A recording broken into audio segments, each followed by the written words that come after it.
I feel like this shirt is too formal. Screw it. It is what it is.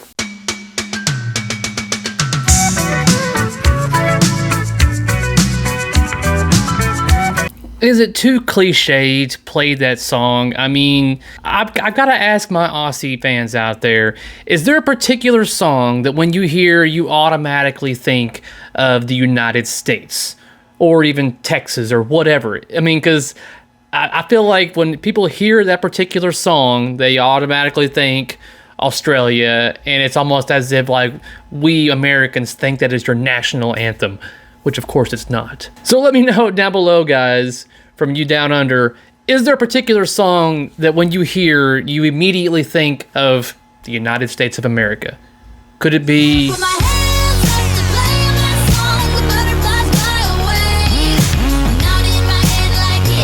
What's up, guys? Welcome back to my channel where I talk and do everything pinball. So if that sounds interesting to you, then hit that subscribe button down below. So Haggis Pinball released a bunch of information as well as the title and images for their upcoming licensed title. There's a lot of information that we could go over, but what I'm going to do instead is give you 10 facts that you need to know. So let's get started. Now, these are in no particular order of importance. These are just 10 facts that I made notes of that I feel like a lot of you out there that are interested or curious about what is going on with Haggis and their upcoming Fathom remake, or revisited rather, that you may want to know about. So we'll start with number one, and that is going to be with the pricing. There are going to be two models. There's going to be the Classic Edition, which is basically a complete remake of Fathom. As you remember it to be, that's what it's going to look like, only of course all new. And then you have the Mermaid Edition, which is going to have variations to it, and I will go over those variations at another point. But let's talk about the pricing for each one of these. Classic Edition, you're looking at, let's see here, $9,500 Australian, and that translates to $7,360 American. And then you have the Mermaid Edition that costs $11,500 Australian, that translates to $8,900 American. Those are your price points for this Fathom Revisited. Fact number two, if you are registered in the Haggis clan, then you currently have the ability to register and put in a deposit for a Mermaid or whatever edition that you want until the 28th. The 28th is going to open up for the public, for everyone else to put in their orders. So chances are, if I was a betting man, Mermaid editions should be piling up and selling out pretty damn quickly. They're going to be taking orders for 5 weeks, and then they're going to cut it off, and they will start production scheduled July 1st. Fact number three, your order will require a non-refundable deposit. The deposit amount is $1,500 Australian, and that translates to $1,162 American. Fact number four, they are planning to increase their manufacturing, like square footage, their shop and everything, by, I forgot what the percentage, but it's like, I may be overshooting it here, but I want to say they said 400%. So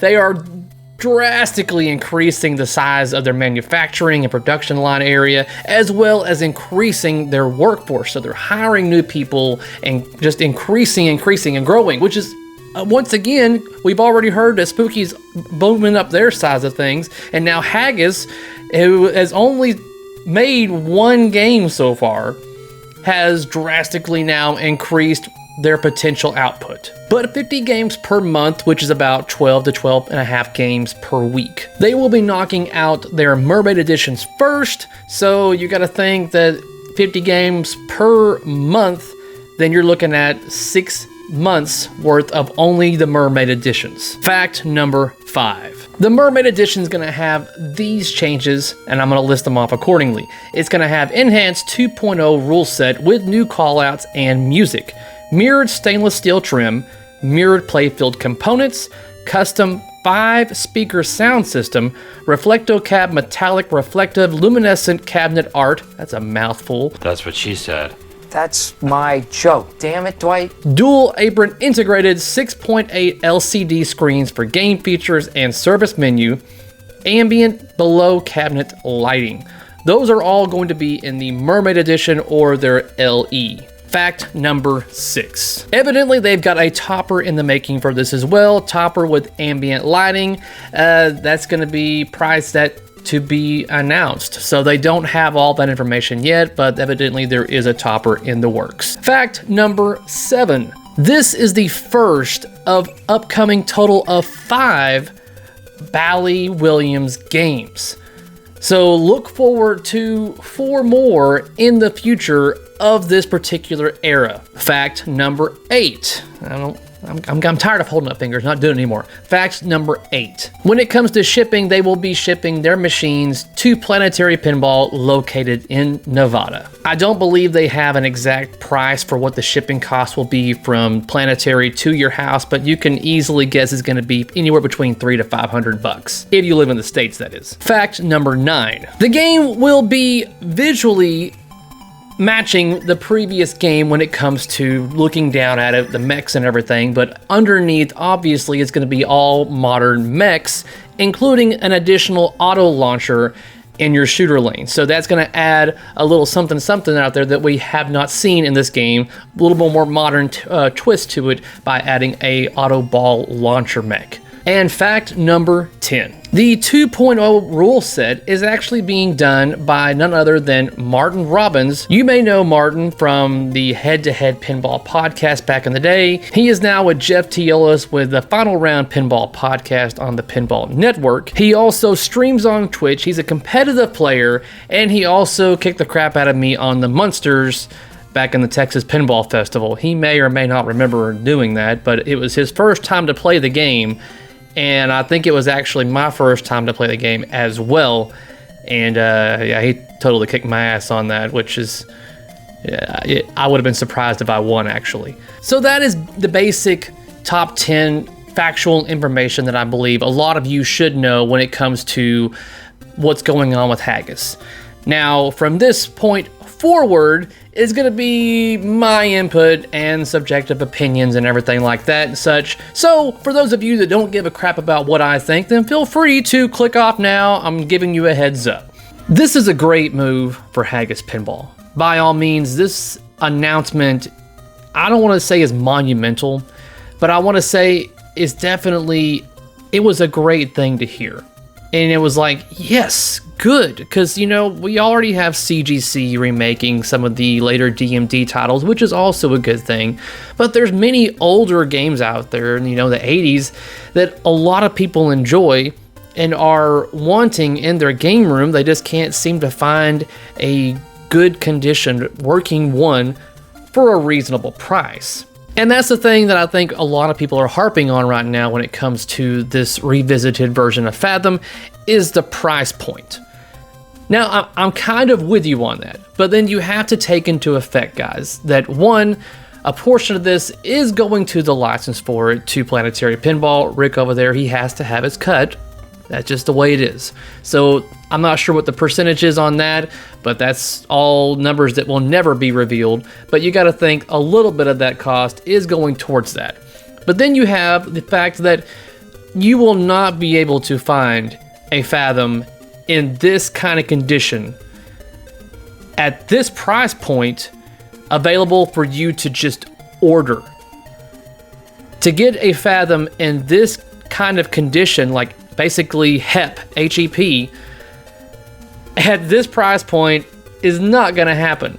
Not to mention, if you were to get an 81 Fathom in this kind of condition, chances are you're still going to have 40-year-old mechs under the playfield. And that playfield may be clear-coated, but it will not be what Haggis does when it comes to their protection for the playfield, which completely prohibits dimples from happening. Fathom is a beautiful game that a lot of people enjoy, as well as just, it's a nice art piece. That's the thing, is that, you know, a lot of games back then were just pretty to look at. The art, just the way it was. And one of the things I really like about Fathom is the way the in lane and out lanes work, is that the in lane can essentially be your out lane, and your out lane should be basically feeding to your flippers if your machine is leveled correctly. But from the images that we have been shown, the game looks beautiful. I have no complaints about that. Definitely the polished stainless steel looks great but I also feel that even the regular classic edition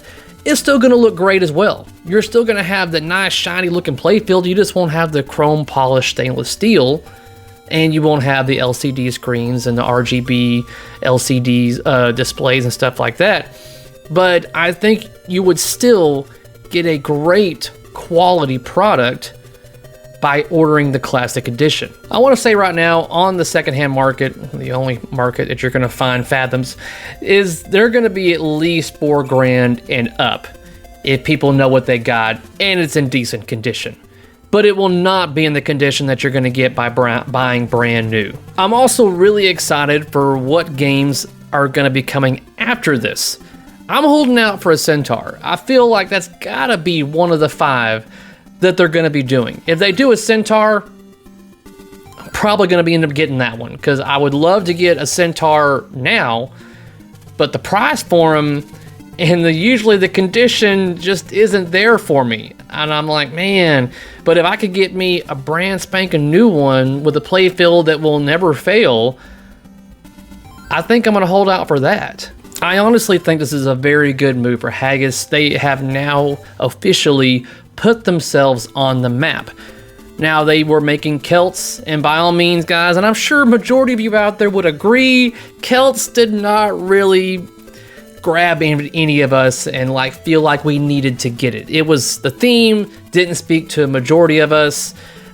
Me personally, definitely did not care for the art package for it. That's just me. But the fact that they're going to be remaking these older Bally Williams games definitely has me interested. Now, this is not them basically saying that they're not going to be doing their own titles in the future. No, this is just part of what they're going to be doing, is the Bally Williams Revisited, as well as their future upcoming original titles. Hopefully their original titles are as interesting as other games, but going by Celts alone, I'm just gonna have to wait and see on that. So by all means, congratulations, Damien, over there at Haggis Pinball, for the decision to do what you are doing. I believe this is a great move. From the pictures that I've seen, the game looks beautiful, and I cannot wait to see them out in public. That's going to be all for this video, guys. I will put links down in the description below for you to get even more information on this. You can get it at This Week in Pinball. Pinball Profile has their podcast going where they interview Damien. The Pinball Network, they have an episode up and they have more discussions about the game as well. There's plenty of data out there, but I'm not going to put it all in this video because I know a lot of you don't like watching me. So let me know what you think about Haggis's decision on going back to the early Bally Williams era. What are your thoughts on the price? Are you going to be getting one?